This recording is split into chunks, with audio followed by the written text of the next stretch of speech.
अस्सलाम वालेकुम and welcome to vlog by मैविश। कैसे हैं आप सब। आज सुबह सुबह का टाइम था ये और बच्चों का लंच यहाँ रेडी हो चुका था। सामने ने लंच बनाया और मैंने बच्चों को तैयार किया और जितनी देर में वो तैयार होती हैं तो उतनी देर में सामने लंच बना लेती है और फजर की नमाज़ पढ़ के सो जाती हैं, क्योंकि अब हमारा घर करीब है तो आधा पौना घंटा ये लोग सो लेती हैं और दोबारा इनको उठाना भी मुश्किल काम होता है। कितनी देर लगा के इनको उठाना पड़ता है, नाश्ता ठंडा होता रहता है और बार बार मैं इनको उठाती रहती हूँ। बड़ी मुश्किल से जाके ये उठती हैं और उसके बाद फिर नाश्ता करती हैं। नाश्ता करने के बाद और टाइम थोड़ा रह जाता है तो जल्दी जल्दी मैं इनको रेडी करती हूँ और सामिया लंच बनाती है और इस तरह करके फिर जल्दी जल्दी लंच बन जाता है। और यहाँ सारी तैयार हो चुकी थी और साथ लंच भी बन चुका था। तो यहाँ सामने लेके जा रही है, लंच देती है मीरब और बशमा और रबिया को। तो यहाँ इस वक्त ये लोग बैठी थी मसरूफ़, पता नहीं कोई अपनी कॉपियाँ चेक कर रही थी या क्या।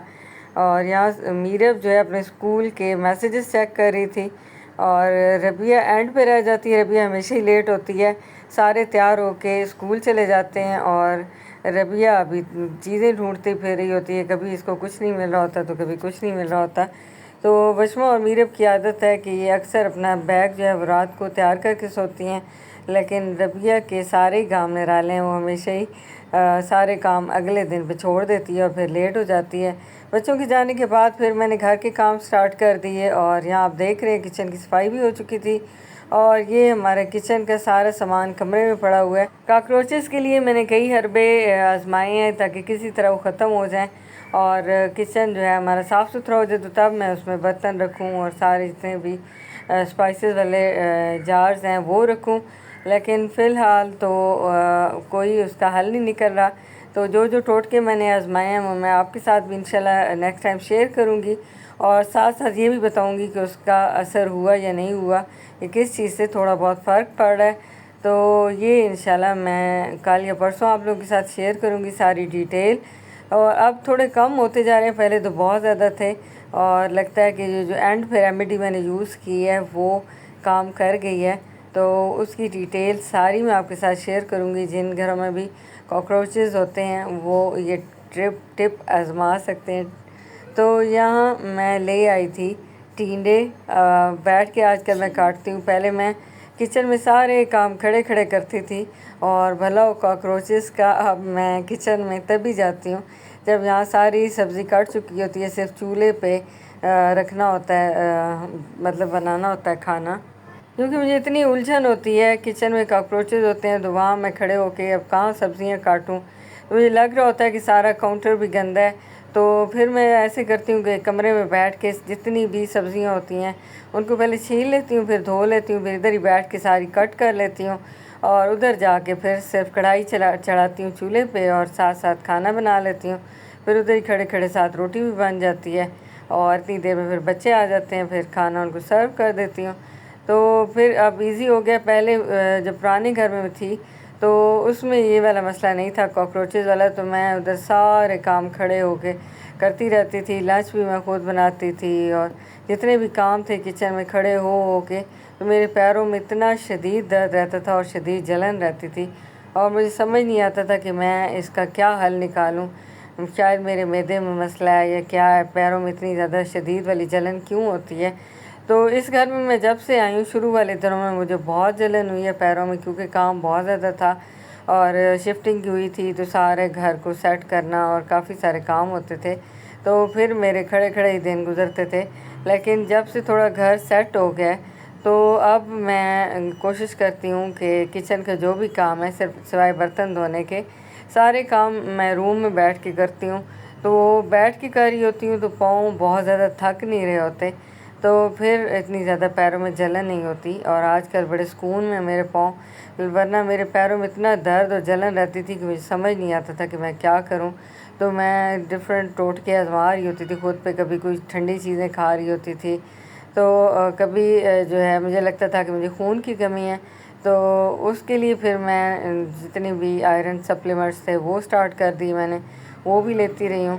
तो शायद ये भी हो सकता है कि आयरन जो है वो जिस्म में पूरा हुआ है, हीमोग्लोबिन जो होता है वो पूरा हुआ है, तो उसके बाद खुद ही पाँव ठीक हो गए, या फिर ये हो सकता है कि मैंने अभी खड़ा होना कम कर दिया है। बहुत ज़्यादा खड़े खड़े वाले काम अब ख़त्म हो गए हैं। अब मैं बैठ के आराम से कमरे में साथ साथ वीडियो शूट करती रहती हूँ और साथ मेरे ये काम होते रहते हैं, सब्ज़ियाँ कट करती रहती हूँ और फिर आराम से बैठ के सारे काम यहाँ हो जाते हैं। फिर 5 मिनट का काम होता है किचन में जाके, और सारी जो खाना वाना एक ही दफ़ा बना देती हूँ। क्योंकि पहले जो है क्या होता था कि वहीं खड़े खड़े सब्ज़ी छीलनी काटनी काफ़ी टाइम लग जाता था, तो वो फिर मैं थक भी जाती थी।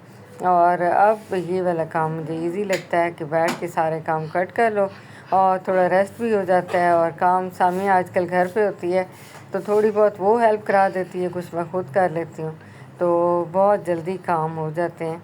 बहुत ज़्यादा फिर मुझे थकावट नहीं होती। तो काम जो है अगर एक ही बंदे ने सारे करने हों और अगर आपको मैनेज करना ना आ रहा हो, और या फिर आप मेरी तरह जज्बाती बंदे, मतलब सारे काम मैंने जल्दी जल्दी निपटाने हैं, और मेरी ये आदत बहुत बुरी है कि मैं जब तक सारे काम नहीं ख़त्म कर लेती तो तब तक मैं बैठती नहीं हूँ। और यहाँ आके थोड़ी सी मैंने अपनी रूटीन चेंज की है और उससे मुझे बड़ा फ़ायदा हुआ है। तो आप भी कभी कभी इसी तरह लाइफ में बहुत ज़्यादा कामों को बर्डन समझ रहे होते हैं और समझ नहीं आ रही होती कि काम ख़त्म कैसे होंगे, तो उनका कोई ना कोई सलूशन निकालें और बहुत ज़्यादा ख़ुद को हर वक्त कामों में ना बिज़ी रखें, या काम को इस तरह करें कि वो आपको बर्डन ना लगे। जैसे अभी सब्ज़ी आप देख रहे हैं मैं कट कर रही हूँ, तो यहाँ बहुत पुरसुकून होकर रिलैक्स होकर मैं सब्ज़ी काट रही हूँ। यही सब्ज़ी जब मैं किचन में खड़े होकर काटती थी तो मुझे बहुत मुश्किल लगती थी।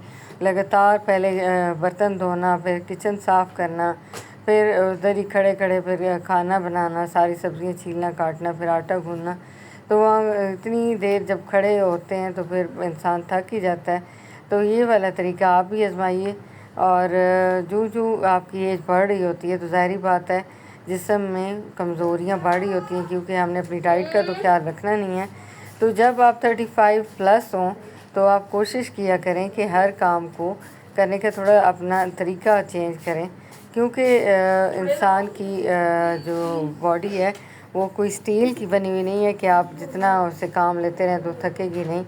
तो इंसानी जिस्म में थक जाता है, तो आप कोशिश किया करें कि हर काम को एक सलीके से करेंगे तो आप थकेंगे भी नहीं, तो उस काम को एंजॉय करके करेंगे। अभी यहाँ सब्ज़ी कट हो रही है, घर के काम हो रहे हैं, तो बहुत ही रिलैक्स होकर मैं कर रही हूँ। और यहाँ आके मैं कोशिश करती हूँ कि जैसे ही मैं काम निपटाऊँ सुबह वाले, मतलब मैं बर्तन धोती हूँ, किचन साफ़ करती हूँ, उसके बाद सारे घर की सफाई कर देती हूँ और उसके बाद मैं बैठ जाती हूँ। तकरीबन 9:30-10 बजे मेरे काम सारे ख़त्म हो जाते हैं। उसके बाद फिर मैं बैठ जाती हूँ आराम से, और वो जो आजकल कहते हैं ना मी टाइम, वो मेरा टाइम होता है। तो उसको फिर मैं आराम से रिलैक्स होकर मोबाइल देख लेती हूँ, या वीडियो भी कुछ भी नहीं शूट करती उस टाइम को। फिर मैं रिलैक्स होके तो कुछ ना कुछ मोबाइल पे देख लिया या थोड़ी देर लेट किया, तो फिर थकावट सारी ख़त्म हो जाती है, थोड़ा बंदा फ्रेश हो जाता है। और फिर मेरे पास तकरीबन 2 घंटे होते हैं, मतलब 10 से 12 बजे तक मैं आराम से बैठी रहती हूँ, कोई काम नहीं करती सिवाय आराम के। फिर 12 बजे उठ के फिर मैं खाने की तैयारी करती हूँ।